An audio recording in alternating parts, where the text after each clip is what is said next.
The last Metroid is dead, and so is Planet Zebes, all the Metroids and Space Pirates too. The good thing is that the animals are still alive though, and that's how we find ourselves here today, taking a look at the next game following up Super Metroid, Metroid Fusion.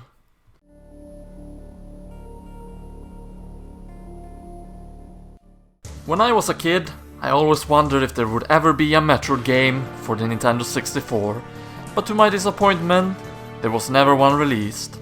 Fast forward to a year of 2002, where I would find out there was not one, but two Metroid games being developed at the same time. One for the Nintendo GameCube, and the other one for GBA.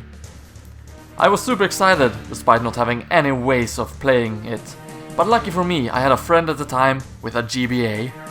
Fast forward to Christmas Eve that year, and that friend of mine got the game in one of his Christmas presents. I remember calling him every single day for the week to ask how far he had gotten in the game and if he had anything new cool to share about the game. I didn't get to play the game until a few weeks later, but man oh man did the game deliver. Let's begin with the game's title. Well, after going over the game's pre-menu intro sequence first, the game begins with eerie music alongside Metroid 4 showing up on the screen. Funny enough, this would be the last Metroid to have a number after the title in the intro screen. Anyway, you get to see how Samus's ship just suddenly takes off into an asteroid belt and explodes. Then the title screen comes up. This is quiet, powerful, and you have no idea what to expect out of the game. Now back to the game's title screen. It is now the iconic screw attack symbol, but with blue and yellow color scheme instead, that you often associate with Metroid Fusion. Oddly enough, Fusion is the only title I don't know for a fact what it's referring to, but I'll go over what I believe it could represent a little bit later. This time around, the option menu is very lackluster compared to Super Metroid. You have the language option, sound option, and that's about it really. That's not what the game is about though, so let's dig into the actual game, shall we? The basic plot of the game is that Samus alongside some Galactic Federation scientists are down on SR-388 to sample some creatures to bring back onto the research station outside the atmosphere.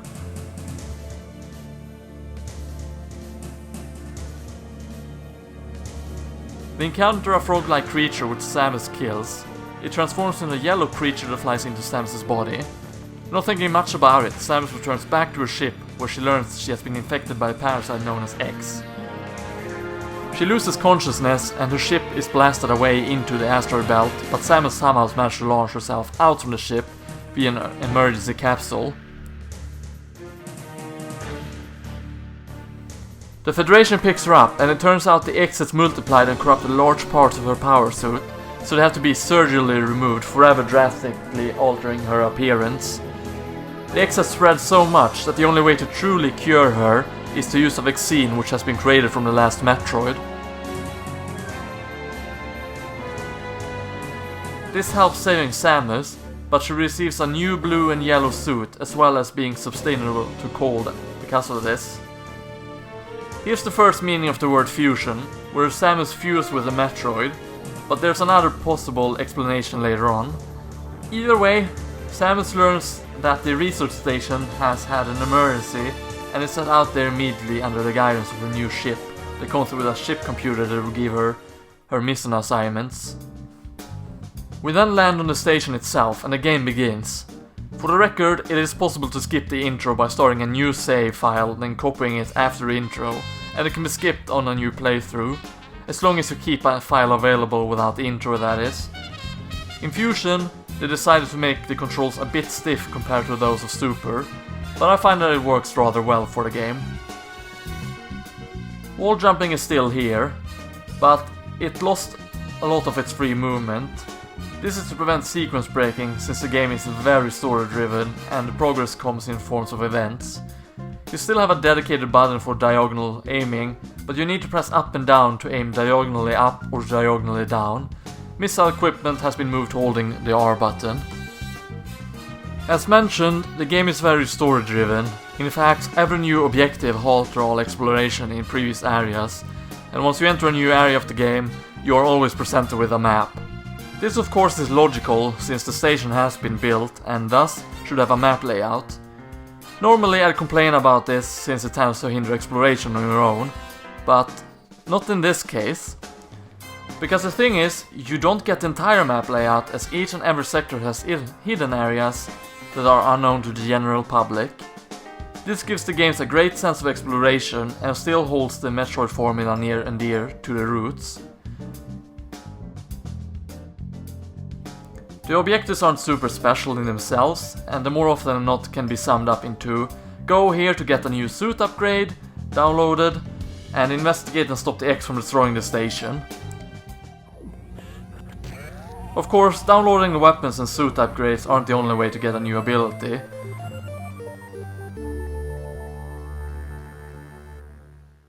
You also regain your old abilities by defeating bosses and fusing with the X-parasites holding that ability.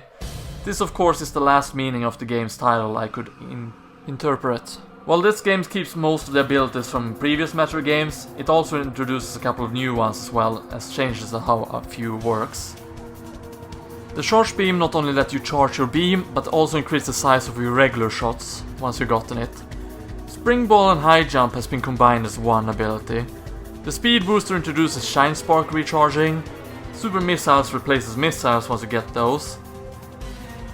Varia Suit now protects against cold as well as heat. Wide Beam is newly introduced and replaces Spacer. You get Ice Missiles which freezes the enemy and replaces Super Missiles. And last but not least you get Diffusion Missiles, which let you charge your Ice Missiles, creating a huge icy explosion that freezes things around you.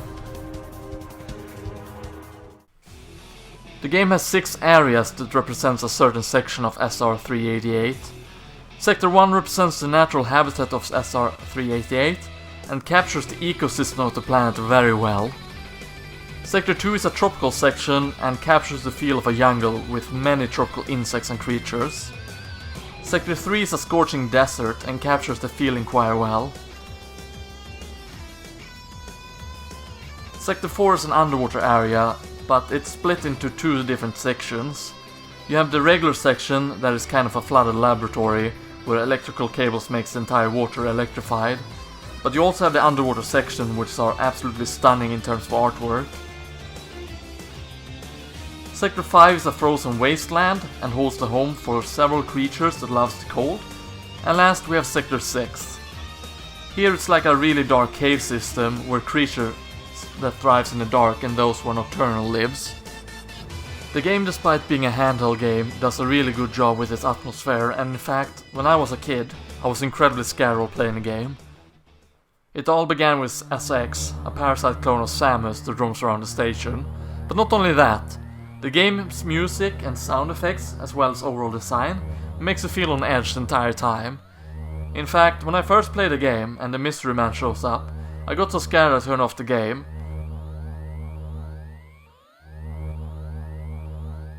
But the most scary and creepy section of the game must be when the entire station shuts down while you're riding the elevator and it just stops. Then you need to turn back the power to the station while exploring unknown territory with creepy music.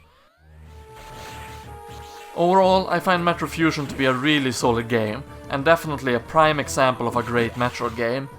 The boss battles are challenging, especially to newcomers, and it's definitely one of the more challenging Metroid games out there. This is a title that is a must for GBA, and if you're a fan of the Metroid franchise, you owe it to yourself to play this game.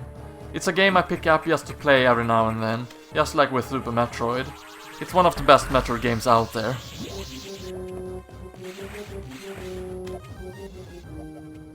Hey everybody, thank you very much for watching this review of Metroid Fusion.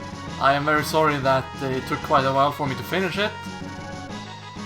But next up is probably the continuation of the top 20 Super Nintendo games. I have yet to decide, but that is the most likely so far. And I would like to give thanks to Patrick Peterson, my beautiful Patreon pledger. And thank you very much for watching. If you enjoyed this video, consider becoming part of the Frog Squad by subscribing to FrogFace. And with that said, thank you very much for watching, stay frogger1, and click on any of these lists to get to my different pages. So, see you there. Take care everybody. Bye!